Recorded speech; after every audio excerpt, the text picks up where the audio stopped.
The absence application lets you carry out 3 processes, and let's quickly have a look at 2 of them. A teacher goes in and marks their roll. So in this case, let's just go to class 1B. We're going to mark a whole day roll here. And I'm going to pick Chloe, and then I'm going to go down to the bottom and I'll hit submit. So the teacher has marked the roll. And notice in green it tells you that you have submitted 2 half days, which equates to 1 full day absence, and that's what the 2-1 means. The next step in the roll marking process is that the office gets a phone call from Chloe's mum. So the office goes to explain the absence. They need to go and find Chloe. Her name is Chapman, so hit C for Chapman, work your way down. Now this list will only consist of students who have been absent and they haven't yet been explained.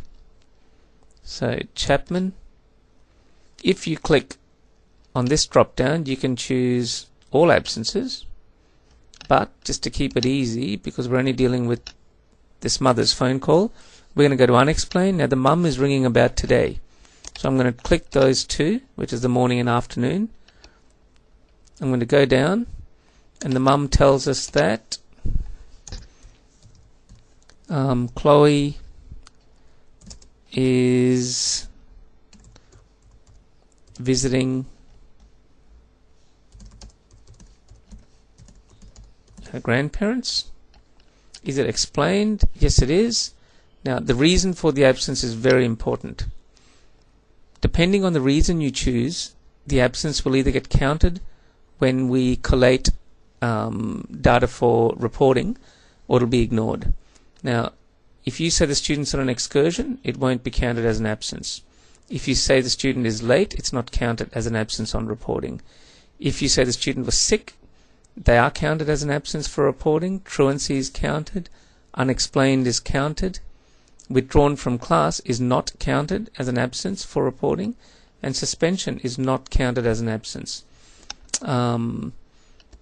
Okay, so you put the reason in this case, visiting her grandparents. Well, that doesn't fit any of these, so we choose other, but count for reporting.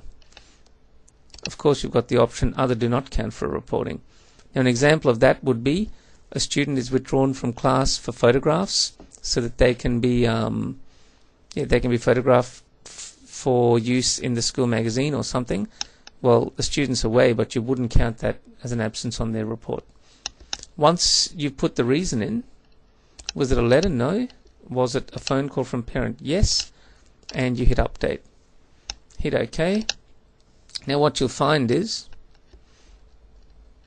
on this list of unexplained absences, those 2 half-day instances don't exist. If I go to explained absences, you'll find them there, and Chloe is visiting her grandparents. Similarly, if you open up the roll for today, and I go to 1B and I load it, what will happen is that Chloe has been marked absent, and the teacher can see that he or she is visiting her grandparents.